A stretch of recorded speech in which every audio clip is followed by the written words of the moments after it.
Barakatah Yahweh, Barakatah Yahawashi, Bahasham, Rakahakwadash, Barakatum. First and foremost, I want to give all praises, glory, and infinite honors to Yahweh, Bahasham, Yahawashi. Double honors to the apostles and elders, a great millstone who rule and teach well. And peace and salutations to you sincere Akim out there, pushing this word in truth and sincerity to the four corners of the globe. May you brothers endure until the end. This is the brother Ra'aya coming at you with another lesson. And what inspired me to do this lesson was a video, which, I didn't watch, but I saw the thumbnail and the title of the video from one of the brothers in GMS Kansas City. The video was titled, "Is This an Omen?" And the thumbnail was this image you see right here, which, I'm going to play this clip, but it says, China put on the world's largest drone show to ring in 2025. Very impressive. And when I play this clip, you see a dragon, a red dragon at that, and what looks to be a UFO up it, and it looks like it's shooting down, lasers on it. And, like I said, I didn't watch the brother's video, but when I saw the thumbnail and the title, I figured that's what he was going into. But hey, this could very well, be a omen that Yahweh Bahashem, Yahweh Shai put in the spirit of those so-called Chinese or Moabites to show, which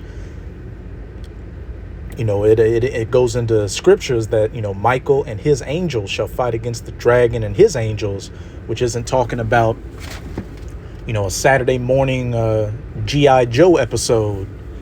It's not talking about fallen angels fighting against the Most High led by Satan or anything like that. It's actually talking about, the heavenly army, the chariots, which people ignorantly refer to as so-called UFOs, which Yahawashi, the Son of the Most High, whom the world ignorantly refers to as so-called Jesus, along with the Archangel Michael, are going to be returning in to make war against the heathen nations, chiefly the Edomites and Esau-Edom system, which, is that dragon, the reincarnated Roman Empire. But before we get that, I'm going to play this clip, and this is a fair use copyright disclaimer. I do not own any of the footage in this video, nor do I stand to gain from it monetarily. It is simply for educational purposes. And I'm gonna put the volume down because it has some music in it, but you should be able to get all you need without the audio.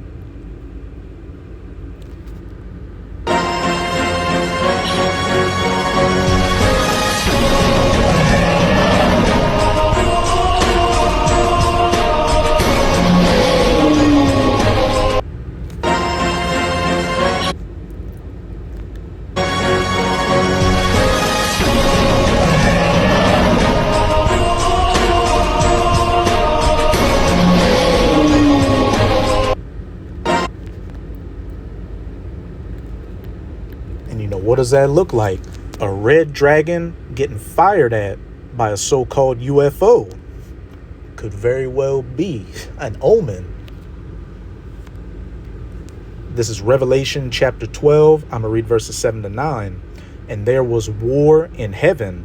And you have three heavens according to the scriptures. You have the first heaven, which is the regular sky.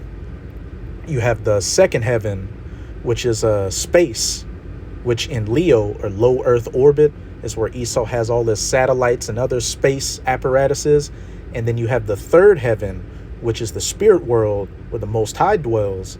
And this war in heaven is going to take place in, the first heaven and, a little bit of the second heaven, low Earth orbit. Michael and his angels fought against the dragon, and Michael and his angels is the angels piloting the chariots, which, again, people ignorantly refer to as so-called UFOs. And what have we been seeing heavily within, over these last couple of months, over these last couple of years? Such an uptick in chariot sightings all across the planet that these different government agencies have had to, admit to the existence of UFOs, and now they're coming up with these different task forces and space forces, which they're going to use that to try to fight against the heavenly host. That's the dragon and his angels. The dragon, being Esau, Edom, the so-called white man's power structure that he's got set up. Those iron toes mixed with miry clay.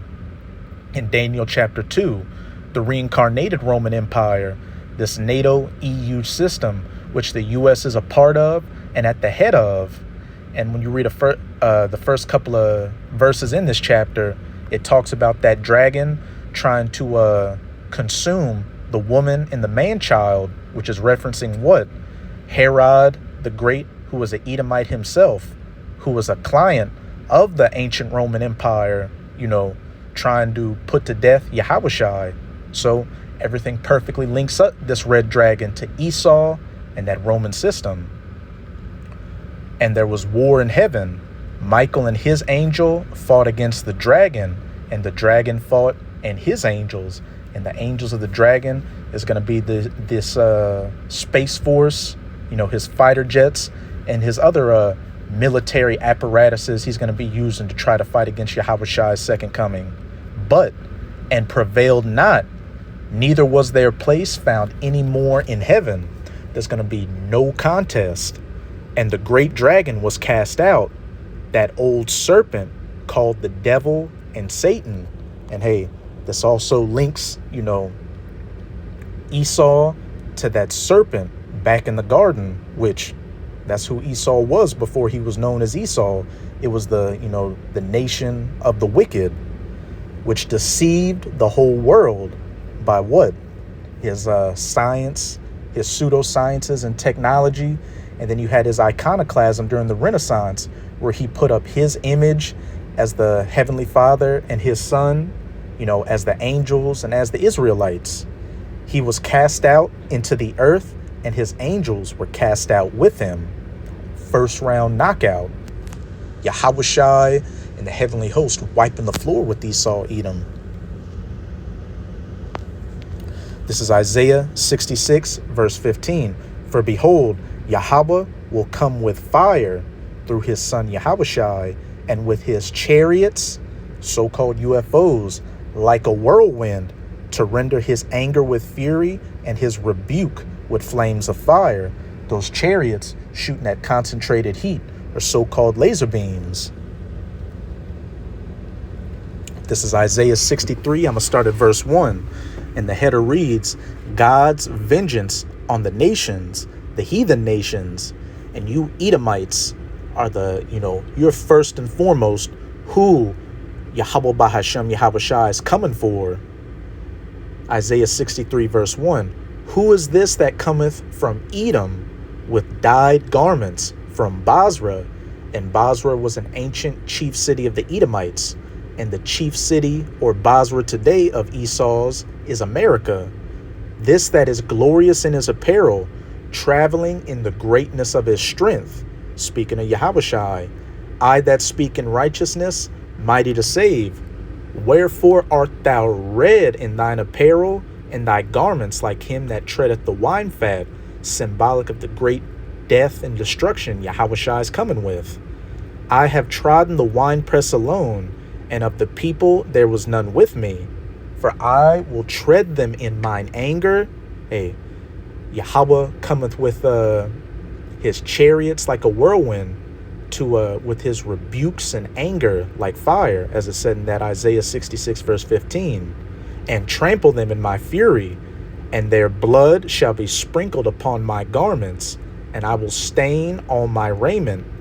For the day of vengeance is in mine heart, and the year of my redeemed is come. The salvation of the elect of the nation of Israel.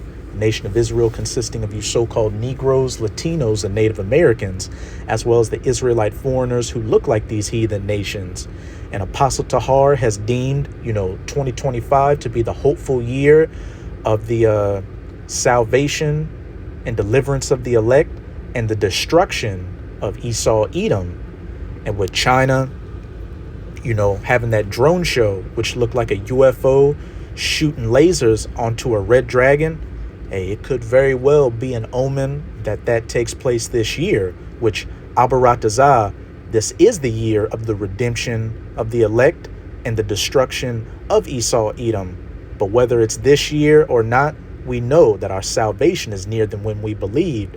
All these last few prophecies we're waiting for, everything is set up for them to take place. There just needs to be that one match to light the fuse. But now I'm going to close it out. In Revelation chapter 19, I'm going to start at verse 11. And the header reads, the coming of Hamashiach. And I saw heaven opened, and behold, a white horse. And horses in the scriptures are symbolic for power. And this is just talking about that massive fathership chariot Yahushua is going to be returning in, which was so large that Esdras couldn't see the end of it. As it says in 2 Esdras chapter 13, and he that sat upon him was called faithful and true, and in righteousness he doth judge and make war. His eyes were as a flame of fire, and on his head were many crowns, symbolic for Yahushua taking away the rulerships of these heathens. And he had a name written that no man knew but he himself. And that's just going into the magnitude of the reputation that Yahushua has, the power, the respect on his name, because clearly we know the names of the Heavenly Father, Yahweh, and his son, Yahushua. And he was clothed with a vesture dipped in blood, like one that treadeth grapes in the wine fat. Again, that great death and destruction Yahushua is coming to bring, specifically to you Edomites. Who is this that cometh from Edom with dyed garments from Basra? And his name is called the Word of the Most High. In John chapter 1, it says Yahushua is the Word of the Most High made flesh. And the armies which were in heaven, Michael and his angels, followed him upon white horses, clothed in fine linen, white and clean. And out of his mouth goeth the sharp sword, that with it he should smite the nations. And, that's talking about the bottom of the chariot, shooting that concentrated heat. And, when you watch that movie Independence Day, when those ships went to shoot their lasers, the bottom opened up like a mouth. That's a good visualization of that. And he shall rule them with the rod of iron, and he treadeth the winepress of the fierceness of the wrath of the almighty power. So now I'm going to play that clip one more time.